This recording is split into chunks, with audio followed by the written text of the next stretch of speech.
that he could continue to serve. Staff Sergeant Amy Kruger was an athlete in high school, joined the Army shortly after 9/11, and had since returned home to speak to students about her experience. When her mother told her she couldn't take on Osama bin Laden by herself, Amy replied, "Watch me." Private First Class Aaron Nemelka was an Eagle Scout who just recently signed up to do one of the most dangerous jobs in the service, defuse bombs, so that he could help save lives. He was proudly carrying on a tradition of military service that runs deep within his family. Private First Class Michael Pearson loved his family and loved his music, and his goal was to be a music teacher. He excelled at playing the guitar and could create songs on the spot and show others how to play. He joined the military a year ago and was preparing for his first deployment. Captain Russell Seagan worked as a nurse for the VA, helping veterans with post-traumatic stress. He had extraordinary respect for the military and signed up to serve so that he could help soldiers cope with the stress of combat and return to civilian life. He leaves behind a wife and son. Private Francesca Velez, daughter of a father from Colombia and a Puerto Rican mother, had recently served in Korea and in Iraq and was pursuing a career in the Army. When she was killed, she was pregnant with her first child and was excited about becoming a mother. Lieutenant Colonel Juanita Warmer was the daughter and granddaughter of Army veterans. She was a single mom who put herself through college and graduate school and served as a nurse practitioner while raising her two daughters. She also left behind a loving husband. Private First Class Cam Gong came to America from Thailand as a small child.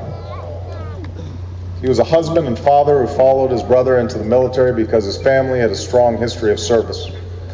He was preparing for his first deployment to Afghanistan. These men and women came from all parts of the country. Some had long careers in the military. Some had signed up to serve in the shadow of 9/11. Some had known intense combat in Iraq and Afghanistan, and some cared for those who didn't. Their lives speak to the strength, the dignity, the decency of those who serve. And that's how they will be remembered. For that same spirit is embodied in the community here at Fort Hood and in the many wounded who are still recovering. As was already mentioned, in those terrible minutes during the attack, soldiers made makeshift tourniquets out of their clothes. They braved gunfire to reach the wounded and ferried them back to safety in the backs of cars and a pickup truck. One young soldier, Amber Barr, was so intent on helping others, she did not realize for some time that she herself had been shot in the back.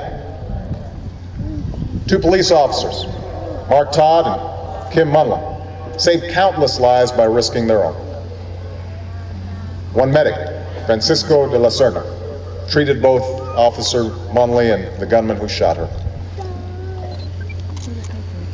It may be hard to comprehend the twisted logic that led to this tragedy,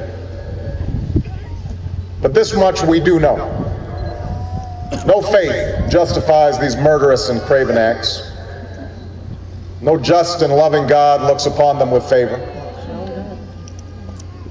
For what he has done, we know that the killer will be met with justice in this world and the next. These are trying times for our country.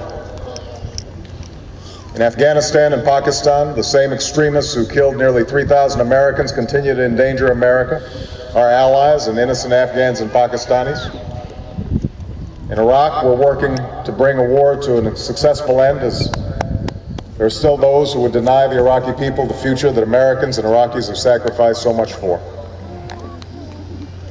As we face these challenges, the stories of those at Fort Hood reaffirm the core values that we are fighting for and the strength that we must draw upon. Theirs are the tales of American men and women answering an extraordinary call. The call to serve their comrades, their communities, and their country. In an age of selfishness, they embody responsibility. In an era of division, they call upon us to come together. In a time of cynicism, they remind us of who we are as Americans. We are a nation that endures because of the courage of those who defend it. We saw that valor in those who braved bullets here at Fort Hood just as surely as we see it in those who signed up knowing they would serve in harm's way. We are a nation of laws whose commitment to justice is so enduring that we would treat a gunman and give him due process just as surely as we will see that he pays for his crimes. We're a nation that guarantees the freedom to worship as one chooses. And instead of claiming God for our side, we remember Lincoln's words and always pray to be on the side of God. We're a nation that is dedicated to the proposition that all men and women are created equal. We live that truth within our military and see it in the varied backgrounds of those we lay to rest today. We defend that truth at home and abroad. And we know that Americans will always be found on the side of liberty and equality. That's who we are as a people. Tomorrow's Veterans Day. It's a chance to pause and to pay tribute.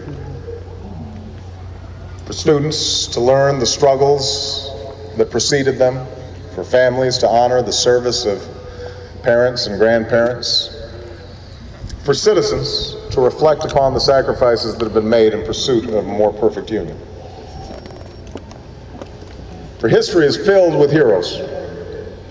You may remember the stories of a grandfather who marched across Europe, an uncle who fought in Vietnam, a sister who served in the Gulf. But as we honor the many generations who have served, all of us, every single American, must acknowledge that this generation has more than proved itself the equal of those who've come before. We need not look to the past for greatness, because it is before our very eyes. This generation of soldiers, sailors, airmen, Marines, and Coast Guardsmen have volunteered in the time of certain danger. They are part of the finest fighting force that the world has ever known.